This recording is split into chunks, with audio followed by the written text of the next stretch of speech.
నమస్తే, welcome to Vihari news. ఆంధ్రప్రదేశ్లో ఎన్నికల ముందు రాజకీయాలు రోజుకో మలుపు తీసుకుంటున్నాయి.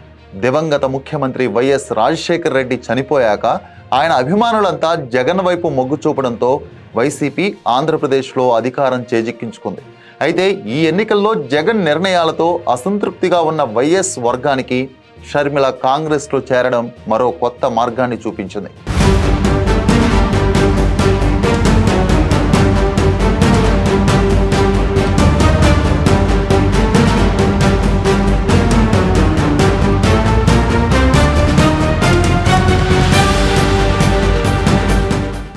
ఇప్పటికే మంగళగిరి ఎమ్మెల్యే ఆళ్ల రామకృష్ణారెడ్డి షర్మిల వెంటే తన అడుగు అని ప్రకటించగా ఆర్కేని ఫాలో అయ్యేందుకు మరికొంతమంది రెడీ అంటున్నారు.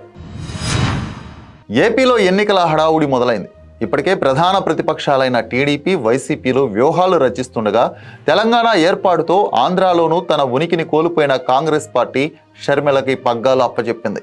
తెలంగాణలో కాంగ్రెస్ విజయానికి సహాయం చేసిన షర్మిలకి ఈ ఎన్నికల్లో ఆంధ్రప్రదేశ్లో కాంగ్రెస్ని అధికారం దిశగా నడిపే బాధ్యతని నెత్తిన పెట్టింది.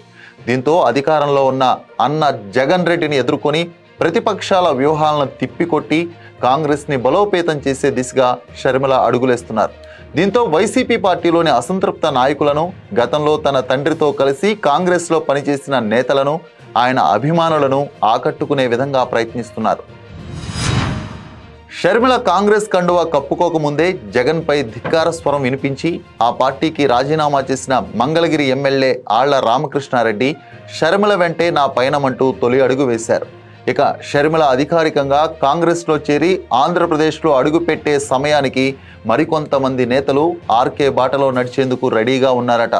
ఎందుకంటే ప్రస్తుతం వైఎస్ వర్గంగా ఉన్న చాలామంది అచేతనంగా ఉన్నారు. ఒక రకంగా చెప్పాలంటే వైసీపీలో ఉన్నా కూడా బొత్స, ధర్మాన వంటి కొందరికి మాత్రమే మంత్రి పదవులు లభించాయి. ఇక కాంగ్రెస్ నుంచి వైసీపీలోకి వచ్చిన సీనియర్ నాయకులు, మంత్రులు, ఎంపీలు, ఎమ్మెల్యేల్లో కొందరు ఆ పార్టీలో పొసగలేకపోతున్నారనే టాక్ వినిపిస్తోంది. ఈ నేపథ్యంలో ఇలాంటి వారంతా ఆర్కే బాట పట్టే అవకాశం ఉందని తెలుస్తోంది.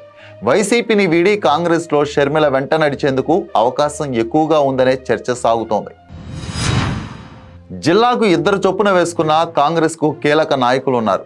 వీరంతా వైఎస్ హయాంలోనే నాయకులుగా గుర్తింపు పొందారు. ఇక ఏలూరి సాంబశివరావు, కావూరి సాంబశివరావు, ఉండవల్లి అరుణ్ కుమార్, లగడపాటి రాజగోపాల్ వంటి ప్రముఖులను కూడా పార్టీ తిరిగి రమ్మని ఆహ్వానిస్తున్నట్టు తెలుస్తోంది.